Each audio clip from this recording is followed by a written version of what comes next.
नमस्कार विद्यार्थियों, कैसे हैं? आई होप बहुत ही अच्छे होंगे। तो आज सभी स्टूडेंट्स जानते हैं कि 23 मार्च है। 23 मार्च को शहीद दिवस मनाया जाता है। इस शहीद दिवस पर हम सभी भारतवासी मिलकर के उन सभी अमर वीर सपूतों को याद करते हैं जिन्होंने हंसते हंसते अपने प्राणों को न्यौछावर कर दिया था इस देश की आज़ादी के लिए। आपको पता होना चाहिए 23 मार्च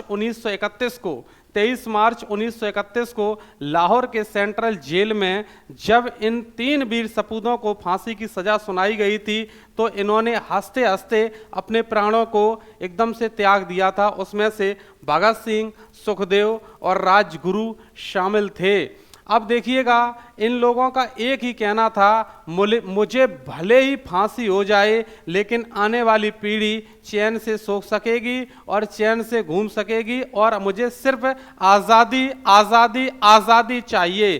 तो भगत सिंह का जो नारा था वो था इंकलाब जिंदाबाद, इंकलाब जिंदाबाद, इंकलाब जिंदाबाद।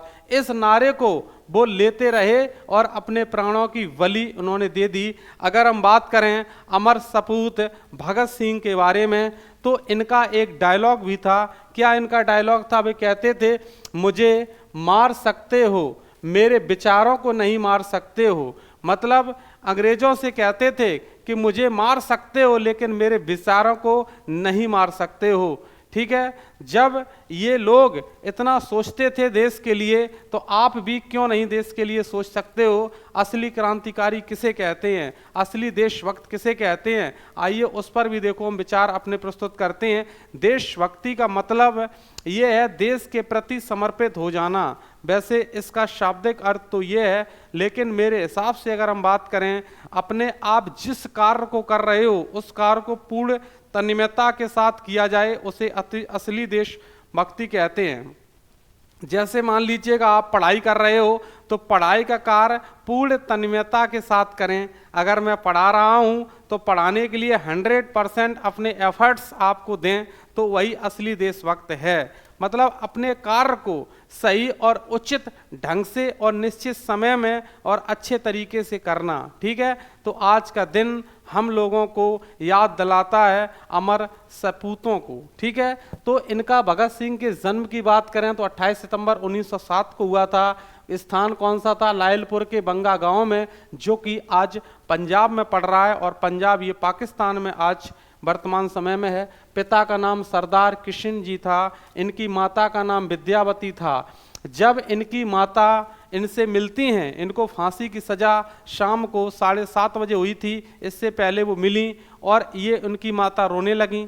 जब इनकी माताजी रोने लगीं तो भगत सिंह ने पता क्या जवाब दिया था? भगत सिंह ने ये जवाब दिया था, आपको रोना क्यों आ रहा है? मुझे तो रोना आ ही नहीं रहा है।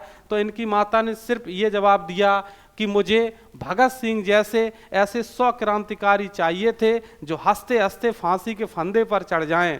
तो एक बार इस वीडियो को भगत सिंह के लिए आप जरूर लाइक और शेयर करें। समस्त देशवासियों तक इस वीडियो को आप लोग पहुंचाने का प्रयास करें।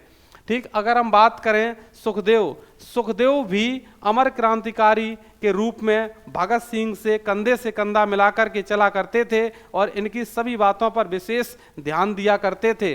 सुखदेव जी में भी विलक्षण प्रतिभा थी। ठीक, इनका अगर जन्म की बात करें तो 15 मई 1907 को इनका जन्म हुआ था। स्थान लुधियाना, जो कि पंजाब। माता का नाम श्रीमती लल्ली देवी था, पिता श्री रामलाल थापर जी थे। इसी सीक्वेंस में अगर हम बात करें राजगुरु का भी साथ भगत सिंह को ऐसा साथ मिला जैसे कि एक भाई को अपने भाई का साथ मिलता है। इस प्रकार के इनके अंदर बॉन्डिंग थी। समझे बात को? अगर हम बात करें शहीद वतन राजगुरु की तो इनका पूरा नाम है शिवराम हरि राजगुरु। शिवराम हरि राजगुरु। जन्म 24 अगस्त 1908 को और इनका स्थान जन्म का है पुणे जिले के खेड़ा गांव में इनका जन्म हुआ है। तो आप मुझे ये बताइए कि ऐसा 23 वर्ष का बालक, आजकल तो 23 वर्ष के जो बालक होते हैं वो क्या करते हैं? हंसने और खेलने में मोबाइल्स पर रील देखने में अपना समय गंवा देते हैं, लेकिन 23 वर्ष के बालक ने अपने प्राणों की आहुति दे दी और ये देश में आज़ादी की चिंगारी को यहाँ से प्रस्तुत कर दिया और फिर यही लोगों के अंदर प्रेरणा स्रोत बने। तो आज हम लोग अपने देश में स्वतंत्र तरीके से रह सकते हैं, अपने कार्यों को क्रियान्वित कर सकते हैं बेहतर तरीके से। और इतना ही नहीं, इनके तो मन में और रगों में जुनून था देश की आज़ादी का, ऐसा उल्लेख मिलता है। छोटी छोटी कहानियां भी आपने सुनी होंगी कि भगत सिंह जब लगभग 1.5 या 2 वर्ष के थे तब ये खेला करते थे मैदान में, तो एक पेड़ पर बंदूकों की गोलियां लगा रहे थे, गोलियां टाइप की कि ये क्या गाड़ रहे हो, कि ये बंदूकों को हम गाड़ रहे हैं, जब देश की आज़ादी होगी, क्रांति होगी तो इन बंदूकों को हम दुश्मनों को मार भगाएंगे। तो देखिएगा जुनून होता है, जैसे आपके घर में छोटे बालक होते हैं तो छोटे पर भी उनको जुनून आता है, तो वही लास्ट में उसी जुनून को बरकरार रखते हैं और भविष्य में कुछ अच्छे बन पाते हैं। तो देश की आज़ादी के लिए इनका आज नमन जरूर करिएगा। आप लोग ध्यान रखिएगा, राष्ट्र पुत्र के रूप में जाने जाते हैं भगत सिंह और राष्ट्रपिता के रूप में महात्मा गांधी को जाना जाता है। तो 23 मार्च 1931 का आज योगदान रेखांकित करने के लिए हम लोग 23 मार्च को आज शहीद दिवस के रूप में मना रहे हैं। तो सभी विद्यार्थी इस वीडियो को ज़्यादा से ज़्यादा शेयर करें और अपने घर में जो छोटे छोटे नन्हे मुन्ने बच्चे हैं उनको इस शहीद दिवस की कहानी को जरूर सुनाएं कि देखिए भाई, अपने देश में ऐसे क्रांतिकारी हुए हैं, तो ऐसे क्रांतिकारियों को नमन है और भावपूर्ण श्रद्धांजलि भी इन क्रांतिकारियों को देना हम सभी लोगों का परम कर्तव्य है, भारतीय नागरिक का। तो इसी प्रकार से इन सभी बातों पर मैं अब अपना धन्यवाद आप सभी लोगों को ज्ञापित करना चाहता हूं, जो आपने पूरा वीडियो देखा है। समस्त देशवासियों को बहुत बहुत धन्यवाद। नमस्कार, जय हिंद, मैं विकास।